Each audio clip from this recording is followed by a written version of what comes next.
जय माता दी। आप सभी को नवरात्र की हार्दिक शुभकामनाएं। अब तक आपने हमारे चैनल पर श्री दुर्गा सप्तशती के पाठ 1 से 13 तक के सभी अध्याय सुने। अब मैं आपको जो पाठ आज सुनाने वाला हूँ, ये श्री दुर्गा सप्तशती के अंतिम अध्याय हैं, जिनके बिना श्री दुर्गा सप्तशती का पाठ अधूरा माना जाता है। और ये पाठ है देवी सुक्तम। देवी सुक्तम प्रणिकम रहस्य व कीर्तिक रहस्यमयी मूर्ति रहस्यमय सिद्धि कुंजिका स्तोत्र और क्षमा याचना देवी सुक्तम देवी और महादेवी को हमारा नमस्कार है। शिवा को सदैव नमस्कार है। प्राकृतिक और भद्रा देवी को नमस्कार है। नियम पूर्वक हम लोग जगन माता को नमस्कार करते हैं। रुद्रा रुद्र स्वरूप नित्य गौरीधारी ज्योतंसा इंद्र रूपणी और परमानंदमयी देवी को नियंत्रण नमस्कार है। कल्याण करने वाली वृद्धि और सिद्धि देने वाली भगवती को नमस्कार है। नर्त राक्षस की लक्ष्मी देवी को नमस्कार है। राजाओं की यहाँ राजलक्ष्मी के रूप में निवास करने वाली तथा शर्वाणी देवी को बारंबार नमस्कार है। दुर्गा दुर्ग पारा संसार सागर से पार करने वाली सारा सबकी सारभूता स्वर्ण काणी ख्याति विख्यात रूपणी कृष्ण और धूर्म देवी को सदा नमस्कार है। जो अति सौम्य तथा रुद्र रूप है, उस भगवती को नमस्कार है। जगत प्रतिष्ठा और कीर्ति स्वरूपा भगवती को बारंबार नमस्कार है। जो देवी सब प्राणियों में विष्णु माया के नाम से कही जाती है, उसको नमस्कार है। जो देवी सब प्राणियों में चेतना कही जाती है, उसको बारंबार नमस्कार है।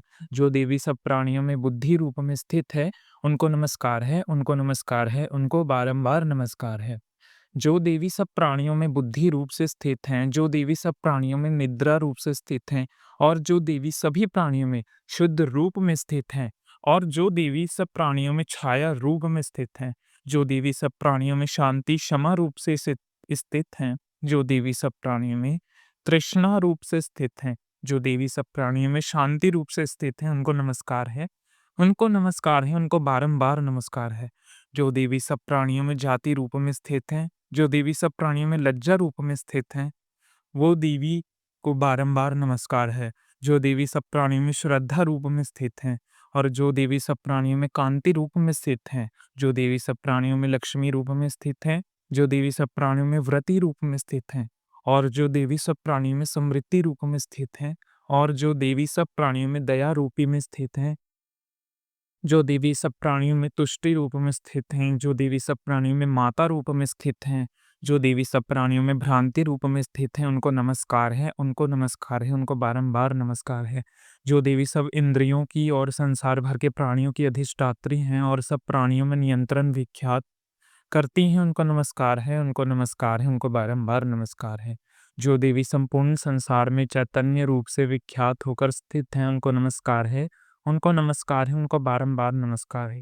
पूर्व समय में आपने अभीष्ट फल को पाने के लिए सभी देवताओं ने जिनकी स्तुति की थी, देवेंद्र ने बहुत दिनों तक जिनकी सेवा की, वह मंगल की कारणभूता ईश्वरी हमारी कल्याणी तथा मंगल करे और सब आपत्तियों का नाश करे। प्रबल दैत्यों से कष्ट पाकर हम लोग जिनके प्रणाम करते हैं, जिनके पास गए थे, जो भक्ति भाव से विनम्र पुरुष द्वारा स्मरण करने पर तत्काल ही सभी विपत्तियों का नाश कर देती हैं, वह कल्याणकारी भगवती हमारी विपत्तियों को दूर करे। देवी सुक्तम समाप्त। प्रधानिक रहस्य में इस सप्तशती के 3 रहस्यों से नारायण ऋषि अनुष्ठित छंद और महाकाली महालक्ष्मी और महासरस्वती देवता हैं। शास्त्र द्वारा प्रतिपादित उत्तम फल की प्राप्ति के लिए जप में इसका विनियोग होता है। राजा ने कहा, हे भगवान, आपने चंडिका देवी के अवतारों का वर्णन किया है, किंतु हे ब्राह्मण, अब उन अवतारों का मूलभूत मुख्य स्वरूप बतलाइए। और हे द्विज, दिव्य देवी के जिस स्वरूप की आराधना जिस विधि से मुझे करनी चाहिए, वह स्वरूप और आराधना मुझसे कहिए, मुझसे विनित से विधि पूर्वक कहिए। ऋषि ने कहा, ये रहस्य परम गुप्त है, अर्थात किसी से कहने योग्य नहीं। परंतु हे राजन, तुम भक्त को, इसलिए ऐसा कोई विषय नहीं है जो मैं तुमसे ना कहूँ। सबकी आदि रूपा सत्वत रज तुम तीनों गुण वाली परमेश्वरी महालक्ष्मी है। वह लक्ष्य और अलक्ष्य स्वरूपा है और संपूर्ण जगत में व्यापात है। हे राजन, वह हाथों में मातुलिंग, गदा, खेत और पान पत्र तथा सिर पर नागलिंग और योनि धारण करती हैं। तब तपाए हुए स्वर्ण के समान कांति वाले तपाए हुए सोने के समान सुंदर आभूषण को धारण किए हुए देवी अपने तेज से संपूर्ण आकाश को परिपूर्ण करती हैं। उस परमेश्वरी ने संपूर्ण संसार को शून्य देखकर केवल तमोगुण से एक दूसरे श्रेष्ठ रूप धारण किया है। वह काजल के ढेर के समान कांति वाली, दाढ़ से शोभामान, सुंदर मुख वाली, विशाल नेत्रों से सुशोभित तथा पतली कमर वाली स्त्री रूप है। ढाल, तलवार, प्याले और कटे हुए मस्तक से सुशोभित, चार भुजा वाली और वृक्ष थल पर कबंध तथा मस्तक पर मुंडों की माला धारण किए हुई उस तामसी स्त्री ने महालक्ष्मी जी से कहा, हे माता, तुम मेरा नाम रखो और मुझे काम बताओ, मैं आपको नमस्कार करता हूँ।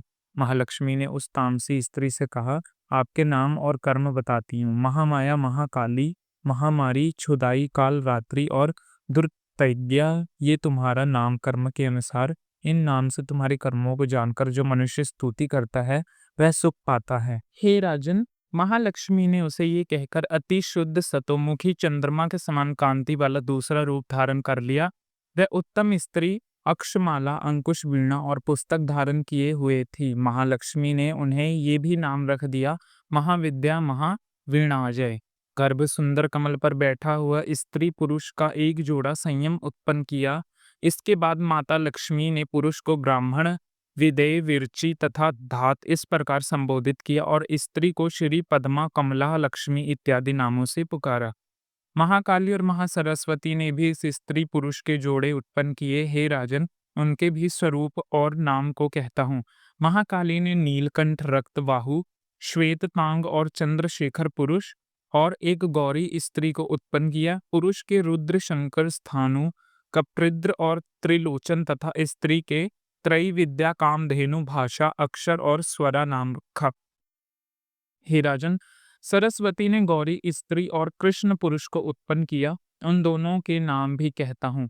पुरुष के विष्णु, कृष्ण, ऋषिकेश, वासुदेव और जनार्दन तथा स्त्री के उमा, गौरी, सती, चंडी, सुंदरी, सुभग और शिवा नाम रखा गया। इस प्रकार वह तीनों स्त्रियां शीघ्र ही पुरुषोत्तम को प्राप्त हो गई। उनको दिव्य वाले पुरुष ही देखते थे, ना कि दूसरे लोग। राजन, महालक्ष्मी ने त्रय विद्या रूपा सरस्वती को पत्नी के रूप से ब्रह्मा जी को समर्पित कर दिया तथा वर देने वाली गौरी को शंकर और लक्ष्मी देवी को भगवान वासुदेव के लिए समर्पित कर दिया।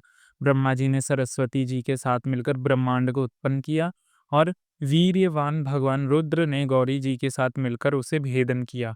हे राजन, उस ब्रह्मांड में महात्व आदि 23 तत्व और सतावर, जंगम, रूक, महाभूता, स्वरण जगत उत्पन्न हुए। भगवान विष्णु ने लक्ष्मी जी के साथ उस जगत का पालन किया और महादेव ने गौरी जी के साथ उसका संहार किया। हे महाराज, महालक्ष्मी सर्वसत्वम ईश्वरी हैं। वह निराकार होते हुए भी साकार हैं।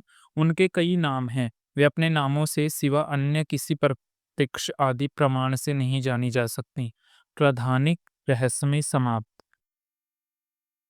वक्र रहस्यमय ऋषि ने कहा, हे राजन, मैंने जिस तामसी, सत्यवती और राजश्री त्रिगुणा देवी का वर्णन किया है वह सर्वदा चंडिका, दुर्गा, भद्रा और भगवती भी कहलाती हैं। तमोगुण वाली महाकाली विष्णु भगवान की योग निद्रा है, जिसकी स्तुति मधुकटक के नाश के लिए श्री ब्रह्मा जी ने की थी। वह काजल के समान कांति वाली है। उनका मुख 10 भुजाओं, 10 पैर और 30 विशाल नेत्र हैं। हे राजन, उनके दांत और चमकती है।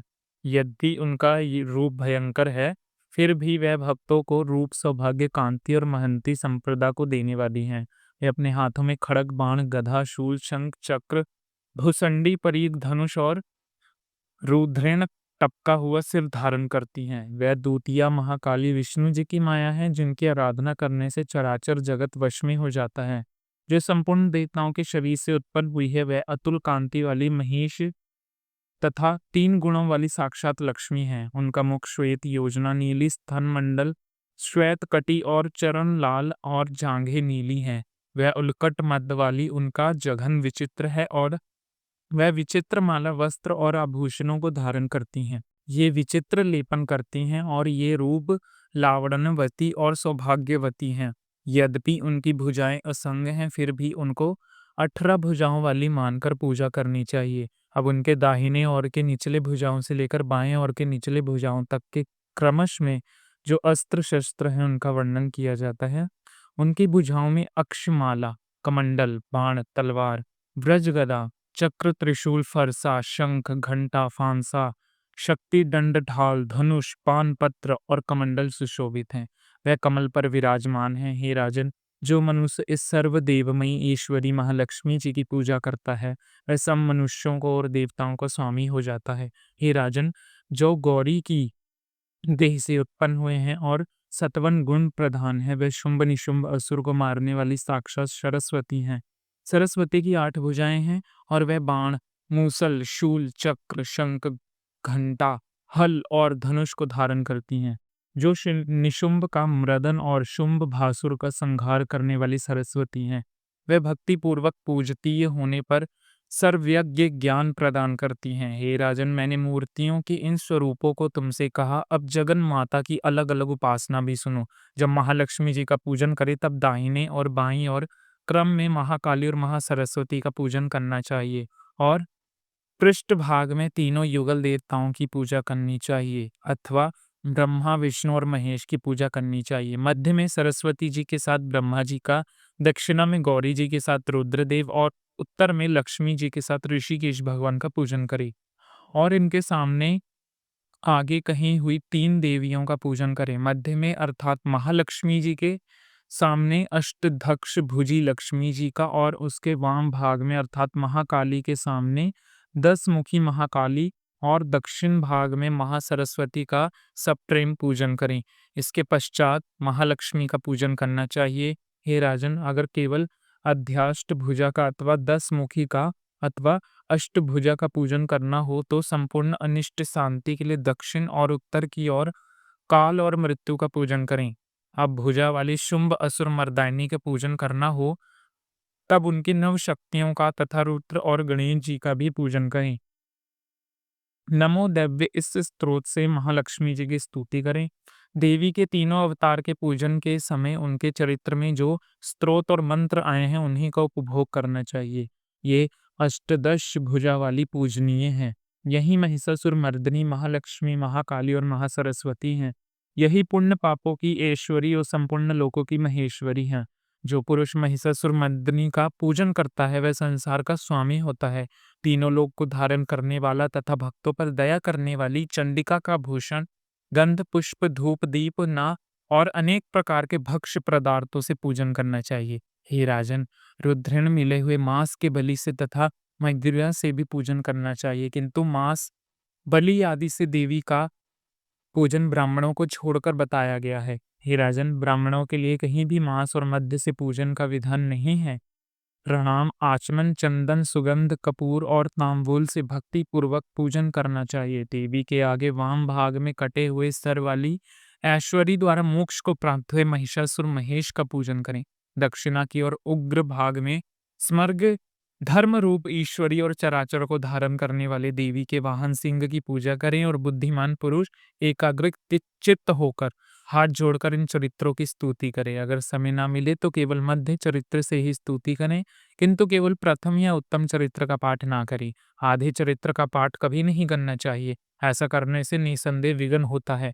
स्तोत्र और मंत्रों से जगदम्बिका की स्तुति करें और प्रदक्षिणा तथा नमस्कार करके हाथ जोड़कर सावधान होकर जगत धात्री के बार बार क्षमा मांगते सप्तशती स्त्रोत के प्रत्येक मंत्र अथवा महालक्ष्मी स्त्रोत के प्रत्येक मंत्र द्वारा तिल, घी और खीर की आहुति देनी चाहिए। फिर सावधान होकर नाम और पदों में देवी का पूजन करना चाहिए। उसके बाद एकाग्र चित्त होकर हाथ जोड़कर आत्मा में प्राणों को रोककर नम्रता से बहुत देर तक चंडिका देवी का ध्यान करें और उन्हीं में लीन हो जाए। इस प्रकार से जो भी भक्त भक्ति पूर्वक परमेश्वरी देवी का प्रतिदिन पूजन करता है वे अभिष्ट सुखों को भोगकर अंत में देवी में लोक में जाता है, यानी देवी लोक को जाता है। जो पुरुष भक्तों पर दया करने वाला चंडिका का प्रतिदिन पूजन नहीं करता, परमेश्वरी उसके पुण्य को विफल करने और उससे जन्म भर दुख शोक में भस्म करती हैं। इसलिए हे राजन, तुम संपूर्ण लोकों की महेश्वरी चंडिका स्तोत्र विधि से पूजन करो और उन्हीं से तुम्हें सुख मिलेगा। मूर्ति रहस्यमय प्रारंभ। ऋषिकेश ने कहा, हे राजन, भगवती नंदा नाम वाली जो नंद में उत्पन्न होंगी, उनकी भक्ति पूर्वक स्तुति और पूजा करने से मनुष्य तीनों लोकों में अपने अधिकार जमा लेगा, यानी तीनों लोगों को अपने वश में कर लेता है। वह देवी स्वर्ण के उत्तम आभूषणों से सुशोभित हैं, उनके अंग की कांति कनक के समान उत्तम है, उनके वस्त्र स्वर्ण के समान सुनहरे हैं और वह देवी स्वर्ण के समान दंपत्तिमान है। कमल, अंकुश, पाश और शंख से उनकी चारों भुजाएं सुशोभित हैं। उनके इंद्रा, कमला, लक्ष्मी, श्री, रुक्मा, भुजा, आसना, स्वर्ण कमल के आसन पर विराजमान देवी के ये नाम है। हे निष्पाक, मैंने रुद्र दंतिका नाम से जिन देवी का वर्णन किया है, जब उनके संपूर्ण भमशक स्वरूपों को कहता हूँ, वे देवी रक्त वस्त्र, रक्त वर्ण और अंग रक्त विभूषणों से सुशोभित, रक्त आयुध, रक्त नेत्र तथा रक्त केश वाली, अत्यंत भयंकर रक्त और तीक्ष्ण नखों वाली, रक्तादंसम मेरु पर्वत के समान, हे देवी सभी कामनाओं को पूर्ण करने वाली है। अपने भक्त जनों को स्नेह से अपने दोनों स्थानों से पान कराती हैं। देवी की चारों भुजाएं खंग, पात्र, हल और मुंसल से सुशोभित हैं। वह देवी रक्त चामुंड और योगेश्वरी के नाम से विख्यात हैं और सथावर जंगम स्वरूप पूर्ण जगत में विख्यात हैं। जो पुरुष भक्ति पूर्वक उनकी पूजा करता है, वह चराचर जगत में विख्यात हो जाता है। जो पुरुष रक्त दंतिका के स्तोत्र को पढ़ता है, तो देवी भी उसे ऐसी ही सेवा करती है जैसे स्त्री अपने पति की। शाकंभरी देवी का नील वर्ण है, नील कमल के समान उसके नेत्र हैं, गंभीर नाभि है और त्रिभ से भूषित उनका सूक्ष्म उदर है। उनके हाथों में कमल है, उन पर भौरे गूंज रहे हैं और कमल पर ही वह विराजमान है। पुष्प, पल्लव, मूल और फल से युक्त अनेक सुंदर रसों वाले सुधा, तृष्णा, मृत्यु और वृद्धास्त्रा को दूर करने वाले साक्ष्मोर चमकते हुए धनुष को धारण करती हैं। वह परमेश्वरी शाकंभरी सप्ताशी हैं और दुर्गा कही गई हैं। वैसे विश्व का दुष्ट दमनी उमा, गौरी, सती, चंडी, कालिका और विपत्तियों का विनाश करने वाली पार्वती जी हैं। जो मनुष्य शाकंभरी देवी का ध्यान, जब पूजन, स्तुति और नमस्कार करता है, वह शीघ्र ही अन्नपान और अमृत रूप फल पाता है। भीमा देवी भी नीलवर्ण है, उनकी दाढ़ें और दांत बहुत सुंदर हैं, उनके नेत्र विशाल और गोल और स्थूल कुच्च हैं। चंद्रहास, डमरू, कपाल और ढाल तलवार धारण करती हैं। वहीं एक वीणा कालरात्रि के नाम से कही जाती हैं। भ्रामरी देवी का कांति विचित्र है, वह अपने तेजो मंडल के कारण दुर्लभ दिखाई देती हैं। उनका अंगरांग भी उनके रंग का है और वह चित्र विचित्र आभूषणों से सुशोभित हैं। चित्र, भ्रमण, पाणी और महामारी, इन नामों से इनका गुणगान किया जाता है।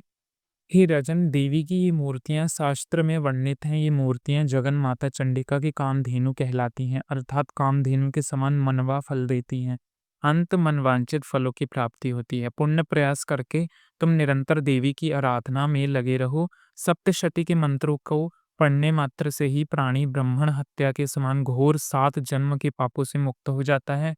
हे राजन, मैंने अत्यंत गुप्त से गुप्त देवी का ध्यान तुमसे कह विधि पूर्वक सुनाया। ये ध्यान करने से इच्छा अनुसार फल मिलता है। उसकी कृपा से तुम सर्वमान्य हो जाओगे। देवी स्वरूप रूपमय है और संपूर्ण संसार देवीमय में अत्यंत में उन विश्व रूप परमेश्वरी को बारंबार नमस्कार करते हैं। मूर्ति रहस्य समाप्त। अब सुनिए सिद्ध कुंज का स्त्रोत। भगवान शंकर ने देवी पार्वती से कहा, हे देवी सुनो, मैं उत्तम कुंज का स्त्रोत का वर्णन करता हूँ, जिस मंत्र के प्रभाव से देवी का जप अर्थात पाठ सफल होता है। पाठ के लिए कवच, अग्रला, किलक, रहस्य सूतक, ध्यान, न्यास, जहाँ तक कि याचना भी आवश्यक नहीं है। केवल कुंजिका स्त्रोत मात्र से ही पाठ का फल प्राप्त हो जाता है। ये कुंजिका स्त्रोत अत्यंत गुप्त और देवी के लिए भी अत्यंत दुर्लभ है। हे पार्वती, इसे गुप्तांग की तरह प्रयत्न पूर्वक रखना चाहिए। ये उत्तम कुंजिका स्त्रोत केवल पाठों के द्वारा मारण, मोहन, वशीकरण, स्तंभ और उच्चाघाटन आदि उद्देश्यों को सिद्ध कराता है। मंत्र है ओम ऐं ह्रीं क्लीं चामुंडाय विच्चे, ओम ग्लो हुं क्लीं जुं सम ज्वाला ज्वाला ज्वल ज्वाला प्रज्वल प्रज्वल ऐं ह्रीं क्लीं चामुंडाय विच्चे, ज्वल हं सं लं शम फट स्वाहा। अर्थात हे रुद्र स्वरूपिणी तुम्हें नमस्कार है। हे मधु दैत्य को मारने वाली तुम्हें नमस्कार है। हे कैटव विनाशिनी को नमस्कार है। महिषासुर को मारने वाली देवी आपको नमस्कार है। शुंभ का हनन करने वाली और निशुंभ को मारने वाली आपको नमस्कार है। महादेवी, मेरे जप को जागृत करो और सिद्ध करो। अहंकार के रूप में सृष्टि स्वरूपिणी, हरिंग के रूप में सृष्टि को पालन करने वाली, कृंग के रूप में काम रूपिणी तथा निखिल ब्रह्मांड की बीज रूपिणी देवी आपको नमस्कार है। चामुंडा के रूप में, चंडवंशिका और ये का रूप में, वर देने वाली विचय के रूप में आप नित्य ही अभय देती हैं। इस प्रकार ऐंग ह्रींग क्लींग चामुंडा विच्चे आप इस मंत्र का स्वरूप हो। धांग ग्रधा अर्थात शिव जी की पत्नी हो। वांग विंग वंग के रूप में आप वाणी की अधिष्ठात्र हो। क्रंग क्रंग क्रुंग के रूप में कालिका देवी। संग शिंग शुंग के रूप में आप मेरा कल्याण करो। हुंग हुंग हुंकार स्वरूपणी जंग जंग जंग जमनाशिनी भ्रम भ्रिम भ्रूंग के रूप में हे कल्याणी काणी भैरवी भवानी आपको बारंबार प्रणाम है। अंग कंग चंग टंग पंग यंग शंग विंग दंग एम विंग हंग श धी जागरणमय इन सबको तोड़ और द्वित करो। स्वाहा पाप पम प के रूप में आप पार्वती पुण्य को। खांग खी खू के रूप में आप खेचरी अर्थात आकाश चारणी अथवा खेचरी मुद्रा को। सांग सींग संग स्वर्ण पीढ़ी सप्त सती देवी के मंत्र को मेरे लिए सिद्धि करो। ये कुंजिका स्तोत्र मंत्र को जागने के लिए इसे भक्तिहीन पुरुष को नहीं देना चाहिए। हे देवी इसे गुप्त रखो। हे देवी जो बिना कुंजिका स्तोत्र के सप्त सती का पाठ करता है उसी प्रकार सिद्धि नहीं मिलती। इस प्रकार घने वन में रोना निर्थक होता है। सब मिलकर सच्चे मन से माँ भगवती से समय याचना करेंगे। हे परमेश्वरी मेरे द्वारा रात दिन सहस्त्र अपराध होते रहते हैं। अंत आप मुझे अपनी सेवक समझकर कृपा पूर्वक मेरे उन अपराधों को क्षमा करो ना। तो मैं आवाहन करता हूँ, जानता हूँ विसर्जन करना ही जानता हूँ और ना पूजा ही करना जानता हूँ। हे परमेश्वरी मुझे क्षमा करो। हे सुरेश्वरी मैंने जो मंत्रहीन क्रियाहीन त्राहीन भक्तिहीन पूजा की है वह सब आप दया करो। दया से पूर्ण हो सैकड़ों अपराध करके भी भक्त आपकी शरण में आकर केवल जगदम्बा कहकर ही मोक्ष को प्राप्त करते हैं। जिसे ब्रह्मा देवी गण भी पाने में असमर्थ होते हैं। हे जगदम्बिका मैं अपराधी हूँ किंतु आपके शरण में आई हैं। अंत इस समय में दया की पात्र हूँ। जैसे चाहो वैसे करो। अज्ञानवश या बुद्धि भ्रमण होने के कारण भूल से मैंने जो कुछ काम या अधिक कर दिया है हे देवी परमेश्वरी अब अपराध क्षमा करो। प्रसन्न हो हे जगत माता प्रसन्न हो। जगन माता हे कामेश्वरी सच्चिदानंद रूपाय परमेश्वरी आप प्रेम पूर्वक मेरी ये पूजा स्वीकार करो और मुझ पर प्रसन्न हो। आप गुप्त नवरात्रों से भी गुप्त वस्त्रों की रक्षा करें। आप मेरे किए हुए सब जप को ग्रहण करें। मेरे सभी अपराधों को क्षमा करें। हे देवी हे महेश्वरी आपकी कृपा से मेरी सिद्धि की प्राप्ति हो। प्रेम से बोलिए श्री दुर्गा मैया की जय। जय श्री दुर्गा सप्तशती की। जय श्री दुर्गा सत्य सती पाठ। यहाँ पे श्री दुर्गा सत्य सती पाठ संपूर्ण हुआ। इसी के साथ चैनल को सब्सक्राइब करते वीडियो को लाइक करना ना भूलें।